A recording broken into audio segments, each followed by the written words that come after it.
Hi everybody, and welcome to Notes 4.9.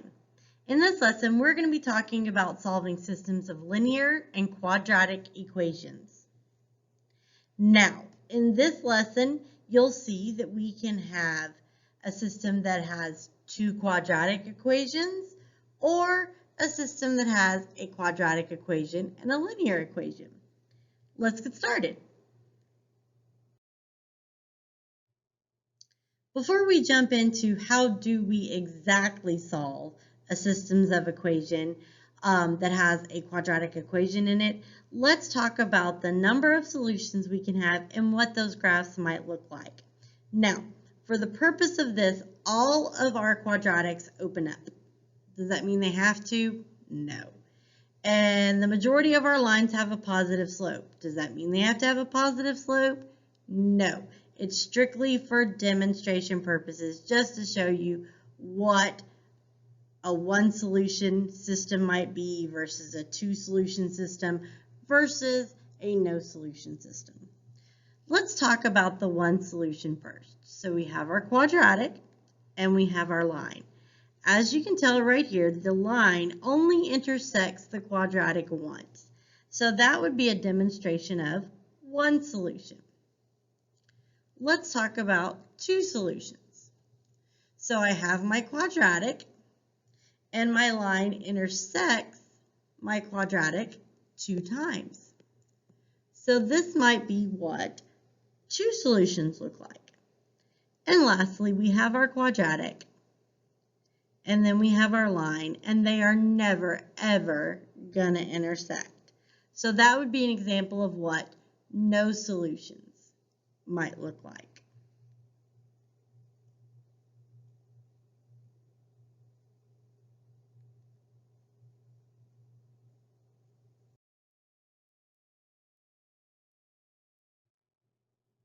Okay, let's look at our first example. They want us to solve this system that has two quadratics. We have 4x squared plus 3x plus 1 equals 2y, and then 2x squared plus 4x minus 7 equals y. Now, when you have two quadratics, the goal is to make the y's disappear and then solve the quadratic. Well, I've got a 2y up here. So to make that second equation's y go away, what should I do? Well, I can multiply by a -2. So when I multiply that entire bottom equation by -2, let's see what happens. I didn't touch the top equation, so I just rewrite it. The bottom equation becomes -4x squared minus 8x plus 14 equals -2y. Now, just like with standard elimination, I add down the columns. And I end up with -5x plus 15 equals 0. I don't even have to solve a quadratic at all. This is a simple linear equation. So I'm going to solve for x. I subtract 15 from both sides, then I divide by -5, and I get x is 3. But remember, the solution to a system of equations is an intersection point.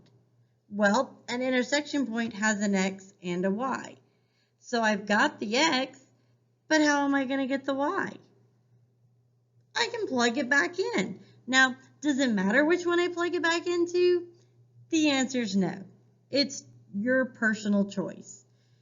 However, I am going to pick the easier one.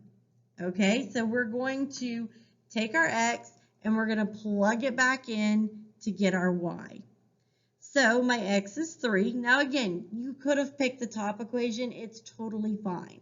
I just picked the bottom one, though, because that way I wouldn't have to do any really truly solving for y because it's already by itself. So I just substitute in and evaluate. So I substitute in 3 for x. Well, 3 squared is 9. 9 times 2 is 18. 4 times 3 is 12 minus 7. So 18 plus 12 is 30. 30 minus 7, 23. Excellent. So the solution to my systems of equations is 323. Now, don't forget, you should always get 100 on these problems, because what can you do to ensure that you got the right intersection point? You can plug it back in to make sure that it works in both equations. So, for grins and giggles, if I plug it into the top one, I have 3 squared, which is 9. 9 times 4 is 36. Okay, let me pick a better color so we can see that. So we have 36, and then 3 times 3 is 9 plus 1. So that gets me 46. Well, 2 times 23, that works. Okay, and let's try it in the bottom one. So I have 3 squared, which is 9, times 2 is 18. 3 times 4 is 12, minus 7. And then, so that's 30 minus 7, which is 23. And why is 23? It works. So that way I know that I've got the right solution.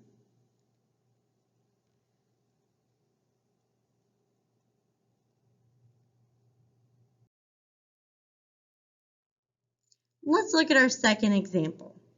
So I have two quadratics again. I have 7x squared plus 3x plus 4 equals y. And then 3x squared plus 8x plus 10 equals y. Now remember, when there's two quadratics, our goal is to get the y's to disappear. But remember back from geometry, the transitive property, if A equals B and B equals C, then A equals C. So since they both equal y, we can make them equal to each other. So I'm going to set the two quadratics equal to each other. Now, it is a quadratic. So to solve a quadratic, we have to make one side equal to 0. So that means I'm going to move everything to the left side, because that's where the biggest x squared term is. So I'm going to make the right side equal 0. So I'm going to subtract 3x squared from both sides. I'm then going to subtract 8x. And then I'm going to subtract 10. So what happens here on the left side is that I get 4x squared minus 5x minus 6. And on the right side, everything cancels out, so it goes to 0. Now, I just have to solve this quadratic. Now, we're not going to tell you that you have to solve it by factoring. We're not going to tell you that you have to solve it by complete the square. We're not going to tell you that you have to solve it by quadratic formula. Me personally, I wouldn't complete the square because 4 doesn't go into 5 evenly. So, yuck. So you could factor, or you could do the quadratic formula. Lucky for me, this one factors. So it factors to be 4x plus 3 times x minus 2 equals 0. So I set each parentheses equal to 0 and solve for x, and I get x is negative 3/4 and x is 2. Now this time I got two x's, so that means I have the possibility of having two solutions, meaning they would intersect at two different places. So if I have two x's, I've got to have two y's. So now that I have my x's, I can plug them in and I can find the y. So we've got to do two plugins, one for negative 3/4 and one for 2. So I'm going to go to the next slide just because I need more space.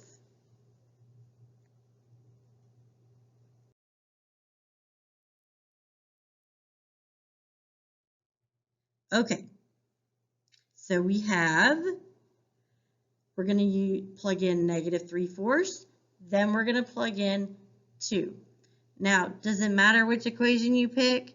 No, it doesn't. It doesn't really matter. I just picked the bottom one because, I don't know, I like the 3 in front of the x squared personally, but it's a personal decision. So I'm going to plug in negative 3/4. Well, negative 3/4 is 9/16, so I end up with 3 times 9/16, and then 8 times negative 3/4, that becomes negative 24/4 plus 10. So I multiply by the 3, and I get 27/16 plus negative 24/4 plus 10 equals y. Well, those are fractions, so if you recall from like day 1 of Algebra 2, we've got to get a common denominator, which is 16. So I got my common denominators, and then now I just add across the tops. 27 minus 96 plus 160 becomes 91/16. So my first coordinate point is negative 3/4 and 91/16. Now we're going to rinse and repeat, but this time we're going to use our positive 2 solution. So 2 squared is 4, 4 times 3 is 12, 8 times 2 is 16 plus 10. So that gets me 28 plus 10 is 38. So that means my second solution is 2, 38. Now, of course, you'll always want to check to make sure that both points work in both equations.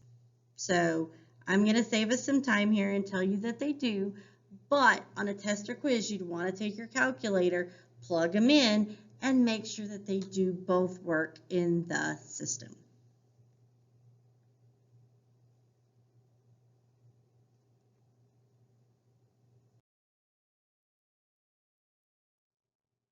All right, let's look at one more.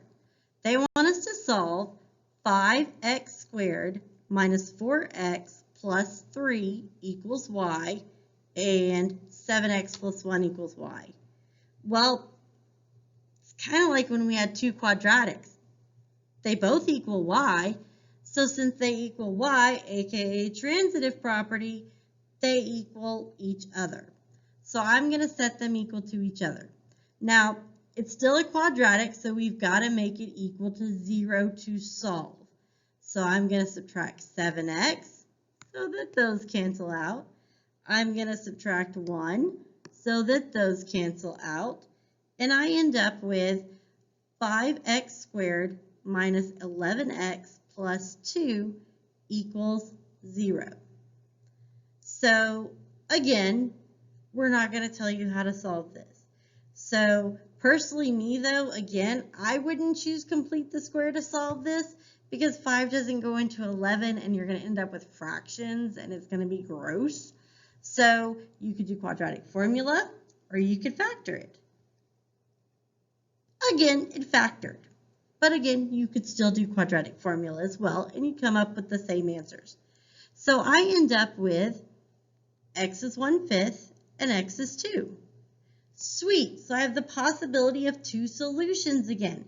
But again, these are just the x's. My solutions have to be an x and a y.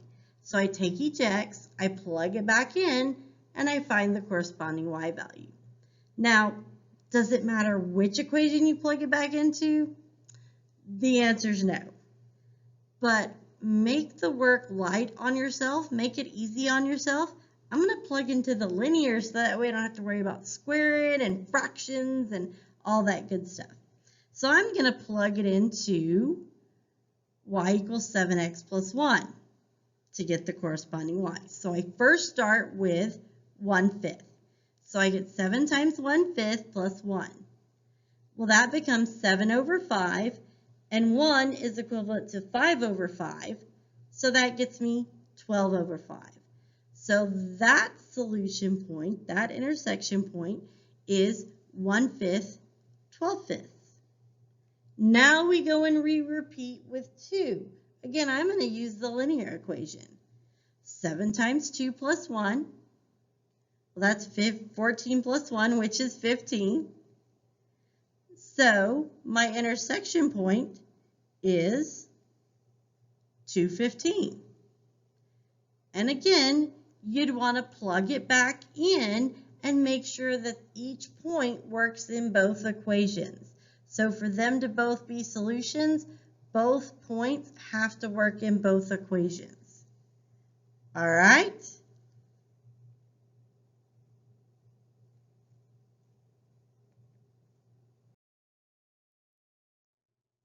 Let's look at another. So this time we have two quadratics. So 2x squared plus 4x plus 3 equals y. 2x squared plus 2x plus 2 equals 2y. Now, you have two different ways to solve this. You could multiply that entire top equation by 2 and then set the left sides equal to each other because they'd both equal 2y. Or you could, because we still want the y's to go away, you could multiply the entire top equation by -2 and then add down the columns and do elimination. Okay? I'm going to choose elimination. So about the same amount of work regardless of which method you choose. So I'm going to choose elimination, so I'm going to multiply the whole top equation by -2. So that gets me -4x squared minus 8x minus 6 equals -2y. And I didn't touch the bottom one, so I'm just going to rewrite it underneath. Now I'm going to add down the columns, and that gets me -2x squared minus 6x minus 4 equals 0. Now I just have to solve the quadratic. Again, complete the square actually might work on this one if you'd like complete the square. Again, quadratic formula, factoring. First thing I'm going to do is I'm going to try to factor out a -2 and see if that helps me in my factoring because I have a GCF of -2. I look at the inside and I say, well, two numbers that multiply to 2 that add to make 3, that's 1 and 2. So I factor it to be -2 times x plus 2 times x plus 1 equals 0. I said each factor equal to 0. Well, -2 is never going to equal 0, so see ya. And I get x equals -2 and x equals -1. Okay, so I have the possibility again of two solutions. So I've got two x's, so I need their corresponding y's. So I'm going to take and plug in -2, find out what the y is. I'm going to take and plug in -1, and then I'm going to find out what the y is. So, doesn't matter which equation you pick. I'm going to pick the top one because then I wouldn't have to divide by 2 at the end. So I substitute in -2. Well, -2 squared is 4. 4 times 2 is 8. 4 times -2 is -8. So 8 minus 8 plus 3, well, that's 3. So my first intersection point is -2, 3. Then I rinse and repeat with the second x. So I plug in -1. Well, -1 squared is 1. 1 times 2 is 2. 4 times -1 is -4. So I end up with 2 minus 4 plus 3. So that's -2 plus 3. That's +1. So my second intersection point is -1, +1. And of course you want to check to make sure that the point works in both equations. All right? And that's it. That's solving systems of equations with a quadratic and a quadratic, or a quadratic and a linear.